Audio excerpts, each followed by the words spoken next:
pastor. Muito obrigada, pastor, por aceitar o nosso convite aqui, de estar conosco essa noite, nos abençoando. O pastor Joaquim participou uma noite, né, convite da professora Mabel Guedes, e nós conversamos ali no final, e eu o convidei para participar dessa noite, e ele generosamente aceitou. Muito obrigada, pastor. Que Deus o use poderosamente hoje. Ok, me sinto honrado em ser convidado para falar, partilhar a palavra de Deus com esse grupo, né? Sim, E me sinto feliz de estar com vocês, ok? Então, vamos à nossa reflexão, certo? Muito certo, bem. pastor. Quando se fala em derrame, geralmente a gente já pensa em morte, não é? Isso, Por quê? Porque o derrame traz sempre um grande risco de morte, né? Mas, como foi anunciado, hoje eu desejo falar sobre o derrame que salva, viu? O derrame que salva. Então, eu convido os irmãos para abrirem a palavra de Deus no livro de Efésios, capítulo 5. Livro de Efésios, capítulo 5. E, por enquanto, nós vamos ler apenas o verso 18.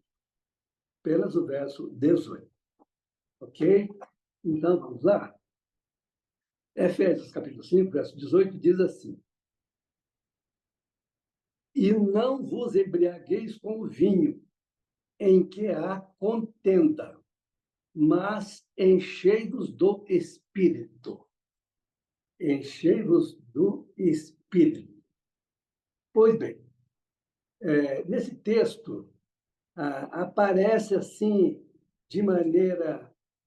Aparece junto duas proposições assim, em contraste, né? Em contraste. Aqui está falando exatamente sobre o efeito da bebida e o efeito da ação do Espírito Santo no coração de cada um de nós, não é? Encontramos nesse texto dois mandamentos,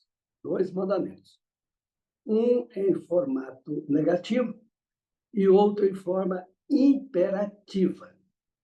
Não vos embriagueis com vinho, é o primeiro. Enchei-vos do Espírito é o segundo. E esse segundo, ele vem precedido pela conjunção adversativa mas, que indica oposição, não é verdade? Isto é, a maneira de obedecer o primeiro é não praticar.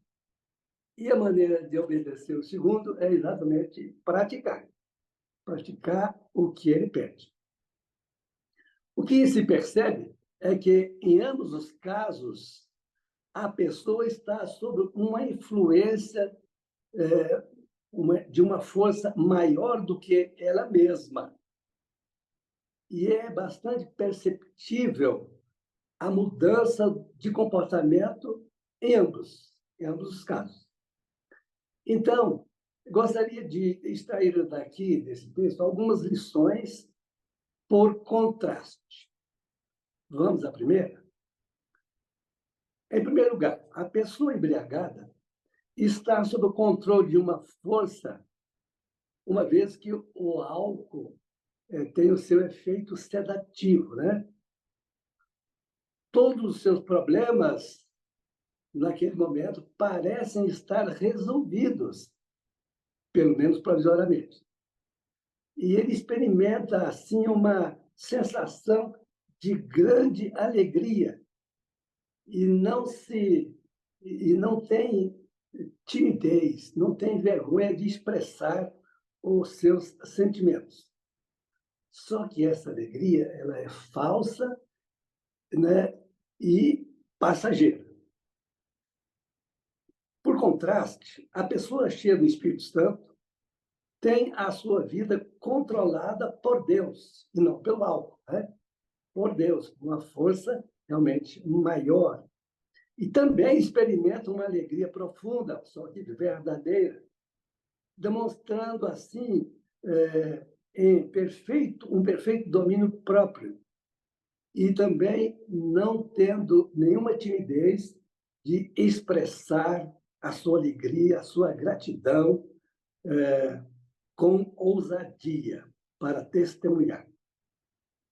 Em segundo lugar, o bêbado, ele faz assim o papel de tolo e, consequentemente, trazendo embaraço para si e para a própria família.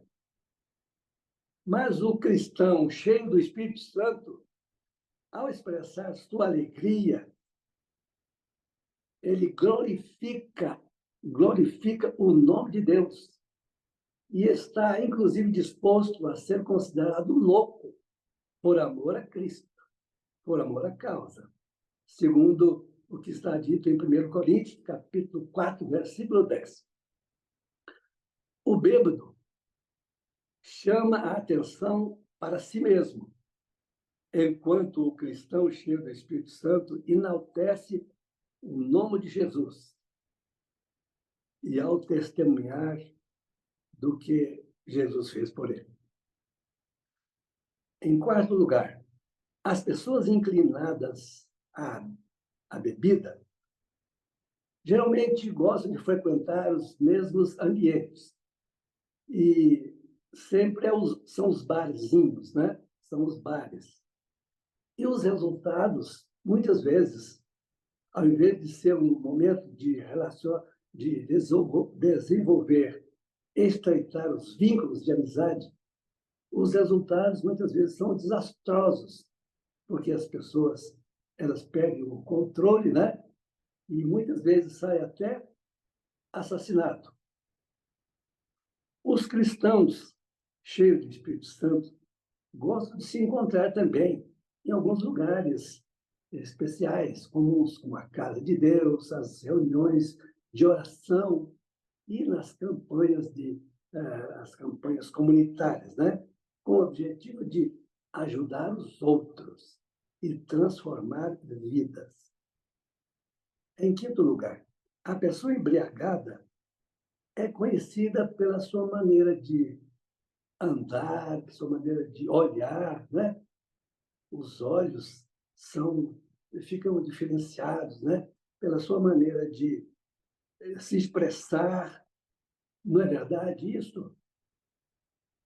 Mas a pessoa cheia do Espírito Santo, ela também é conhecida, não é? Pela maneira de falar, até pela maneira de olhar, pela maneira de se vestir, pelos lugares que frequentam, além da igreja, né? Os lugares sociais. Pois é, esses são alguns contrastes, né? Entre essas duas situações. Eu gostei muito de um vídeo que recebi há alguns dias. Nesse vídeo, um senhor bem vestido se apresentava trazendo em sua mão uma xícara cheia de café. É claro que muitos de vocês devem ter visto isso, porque hoje não tem mais novidade, né? Tem mais novidade. Mas então, esse senhor, né, ao estar com a xícara cheia de café, quando ele foi levar aquela xícara à sua boca para tomar o primeiro gole, alguém vem e esbarra nele e grande parte do café foi derramado. Então ele pergunta: por que vocês acham que eu derramei café? Porque alguém me esbarrou? Então ele mesmo respondeu: não, não é porque alguém me esbarrou, é porque a xícara estava cheia de café. Eu derramei café porque ela estava cheia disso. Se estivesse cheia de chá, teria derramado chá. Se estivesse cheia de leite, teria derramado leite. Pois é, queridos, assim também é nas horas dos trancos e barrancos, nas horas de tensão, a gente derrama, né, aquilo que está acumulado dentro de nós. Como diz a própria palavra de Deus, a boca fala do que o coração está cheio, né?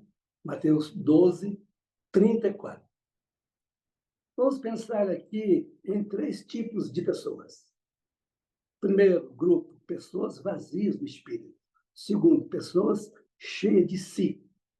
E terceiro, pessoas cheias do espírito.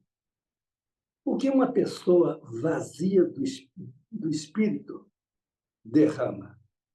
Ora, de acordo com Gálatas 5:19, essas pessoas são carnais. E por isso elas derramam os frutos da carne, que são, né, impureza, inimizade, ódio, palavrões, prostituição e assim por diante. Assim por diante, porque são carnais. O que uma pessoa cheia de si, cheia do eu, o que ela derrama? Para começar, no coração de uma pessoa cheia de si, não existe lugar para o Espírito Santo. Então, a pessoa cheia de si, ela derrama o quê? Orgulho, inveja, arrogância, egocentrismo, acepção de pessoas e vai por aí afora tudo que é ruim, não é? Agora, uma pessoa cheia do Espírito Santo, também de acordo com Gálatas, de acordo com o próprio apóstolo Paulo, né? Ela derrama amor, alegria, paz, bondade, fidelidade, mansidão, domínio próprio e assim por diante.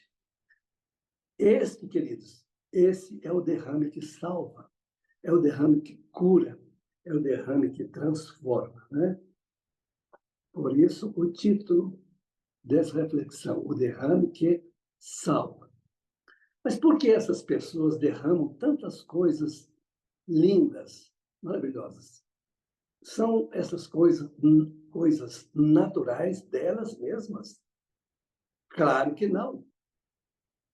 Elas derramam essas pérolas preciosas porque elas estão cheias do Espírito Santo. E é Ele que produz tudo isso nelas, porque elas foram transformadas e são diariamente influenciadas e guiadas pelo Espírito Santo. São frutos do Espírito, não são frutos delas. Entre pessoas cheias do Espírito, não existe competição, disputa, crítica, murmuração, fofocas, acepção de pessoas. Só existe amor, alegria, né? E coisas maravilhosas.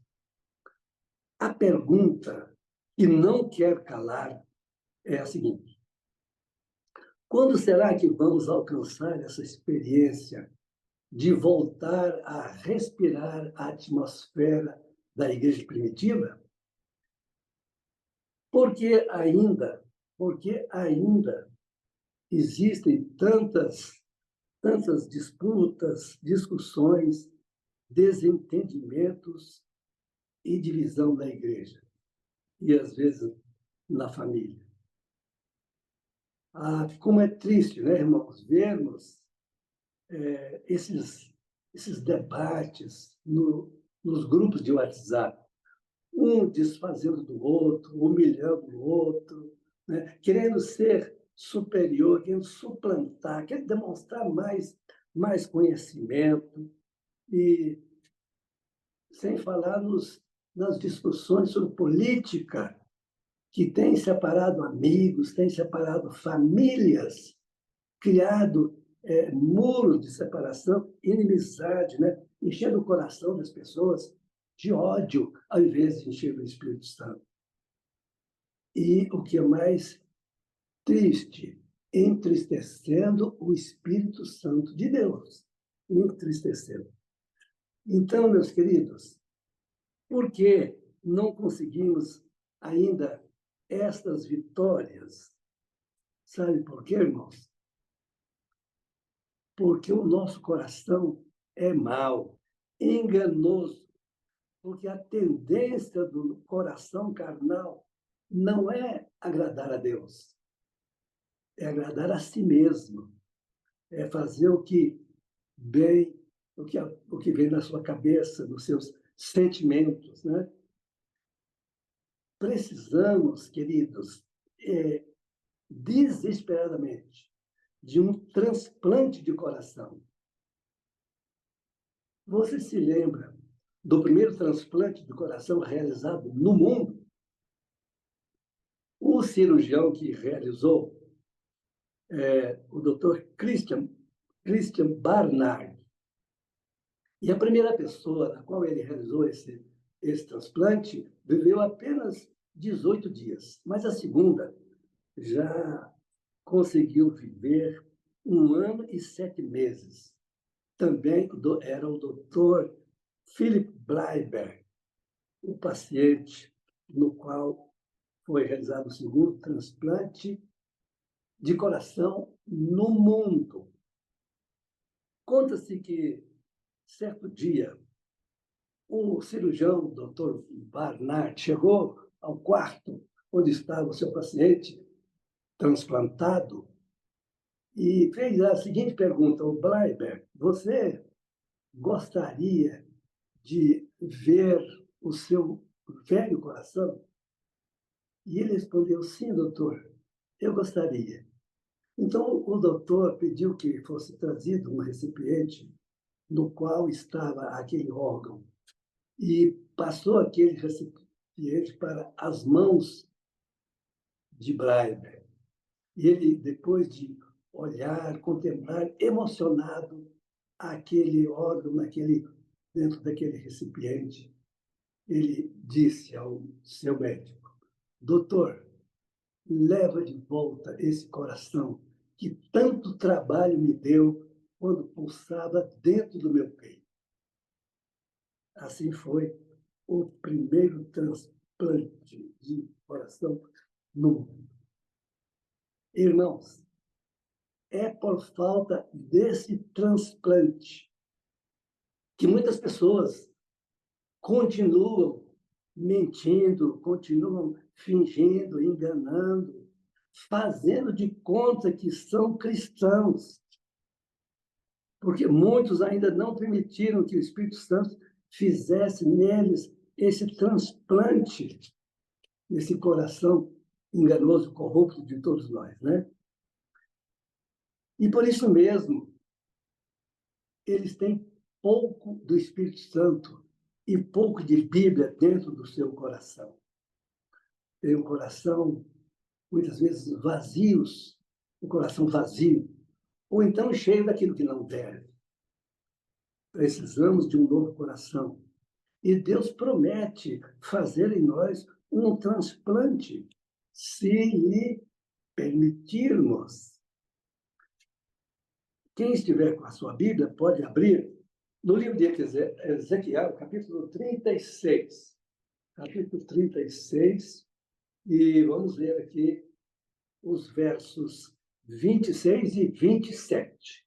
Ezequiel 36, e 26 e 27 diz assim: dar-vos-ei um coração novo, e porei dentro de vós um espírito novo, e tirarei da vossa carne o coração de pedra, e vos darei um coração de carne, e porei dentro de vós o meu espírito, e farei que andeis nos meus estatutos, e guardeis os meus juízos, e os observeis.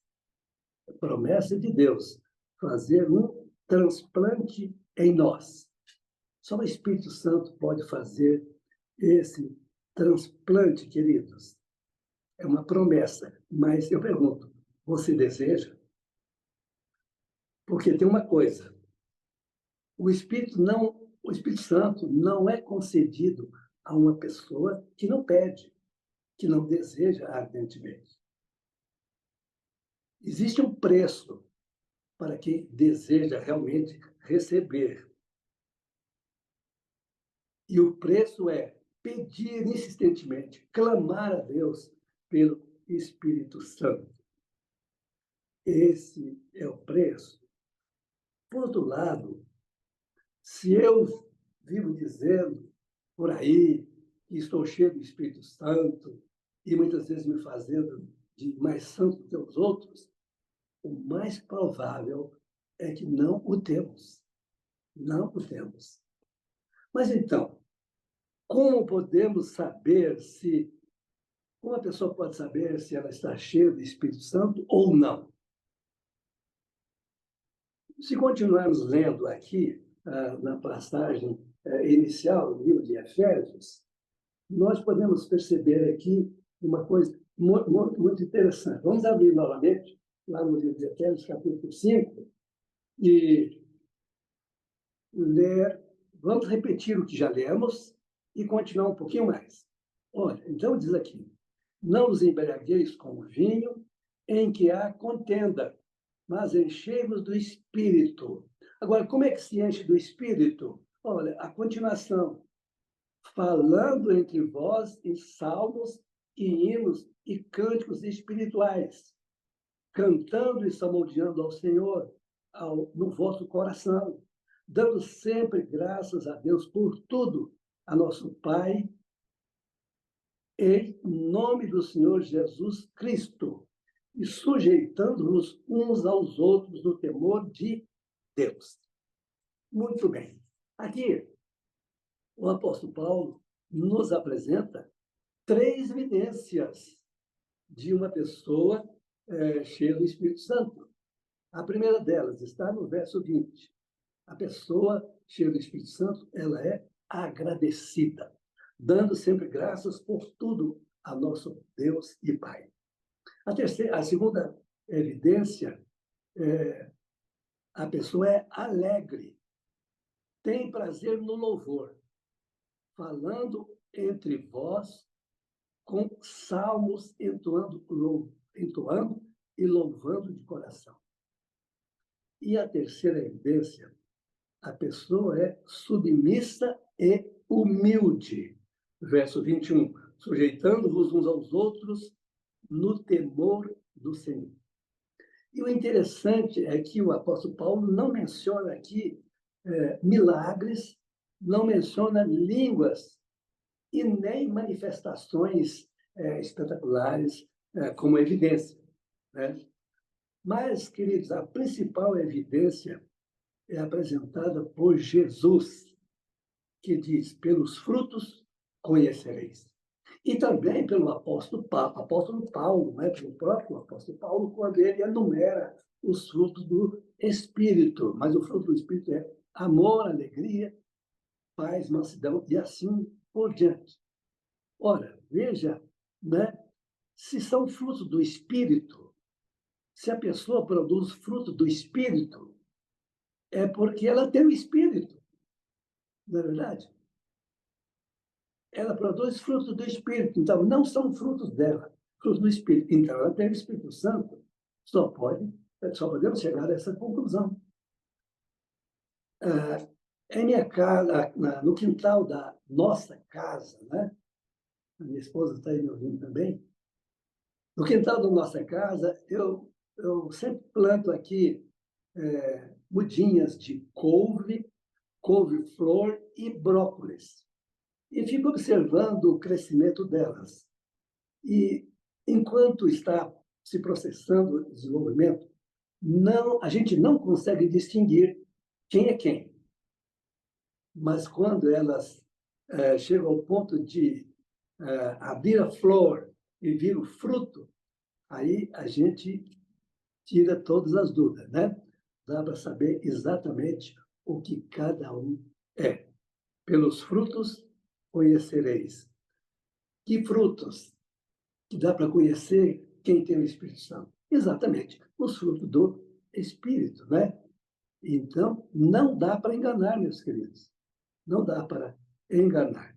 Em Provérbios 18, verso 21, o sábio Salomão declarou o seguinte: a morte e a vida estão no poder da língua. O que bem a utiliza, come do seu fruto. E agora eu pergunto aos meus queridos: o que você derrama quando alguém esbarra em você? Quando alguém lhe provoca, lhe irrita? O que você derrama em cima dessa pessoa? O que você derrama é para a vida ou para a morte? Pense nisso. Reflita sobre isso. Talvez você se surpreenda. Amém? Amém. Vamos orar, queridos? Vamos orar? Querido Deus, nosso Pai que estás nos céus, o Senhor está também fazendo parte desse grupo. E quero pedir uma bênção especial e entregar cada grupo, cada pessoa desse grupo em tuas mãos. Pedir a unção do teu Santo Espírito. Pedir que o Senhor derrame no coração de cada um de nós. Pedir ao Espírito Santo que derrame no coração de cada um de nós o amor de Deus. Para que possamos, assim, ser cada dia mais semelhantes a Jesus. Para podermos refletir o teu amor e o caráter de Jesus. Nós pedimos essas bênçãos e as agradecemos em nome de Jesus. Amém.